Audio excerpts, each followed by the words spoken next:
57 ako ngayon. Ayan. Si Jorem, ang aming mabait. Ang unang tanong ko sa'yo kanina, mabait ka ba? Ayaw mo pakita ang beautiful, poging face. Ayan. Makikita to sa YouTube. Oo. Oh, kasi may YouTube May channel. channel po kayo? Oo.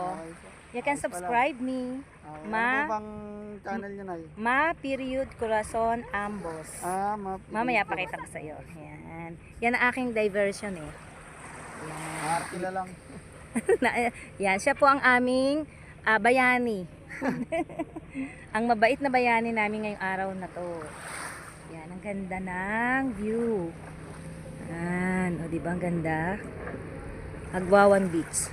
Alam mo, pag titignan mo anak ang karagatan, parang walang tawag nun? Walang dulo. Diba? Tignan mo oh. Parang tapos oh, banayad na banayad oh. Nakaka-relax talaga oh. Ha? Ay, yan ang nakaka-relax.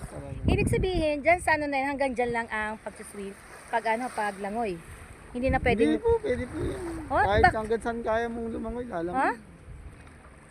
May lifeguard. Pero ibig sabihin dyan. Wala po yan, lambat po yan.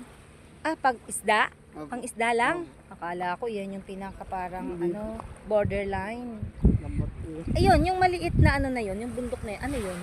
Ano po yata yun. Hindi pa naman yan ng corridor, di ba? Hindi pa po yata yun ang corridor. Andito po yung corridor. Oo. Tapos yung doon sa Malaki po yung corridor. yung na yun, yung napatot na po yun, talaga. yung talaga, yun yung talaga. Doon po, nandun. Oo, talaga yun. Opo, ayun ang Pero bundok yun na yung, yun yung kay, di ba, Marcos? Marcos before. Opo. Oo, namumulpa ako doon ng yung mga puting bato. Hmm. Yun. Ngayon wala na rin eh. Sino may-ari na ngayon? San Miguel pa rin. San Miguel pa rin. Alam mo ba yung tawag nun? Ano ba yun? Magic Temple, di ba doon na sinuting? Oo.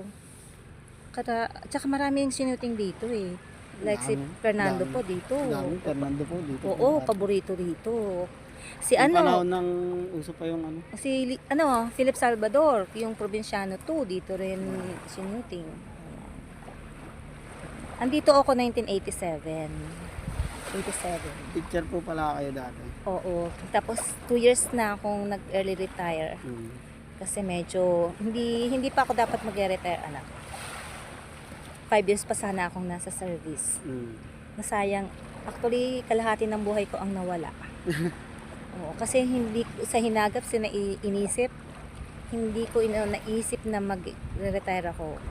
Pero hindi okay naman po yan. Nakapagtapos naman po na lahat ng anak mo. Nakapagtapos naman. Pero alam mo, sayang kasi anak eh.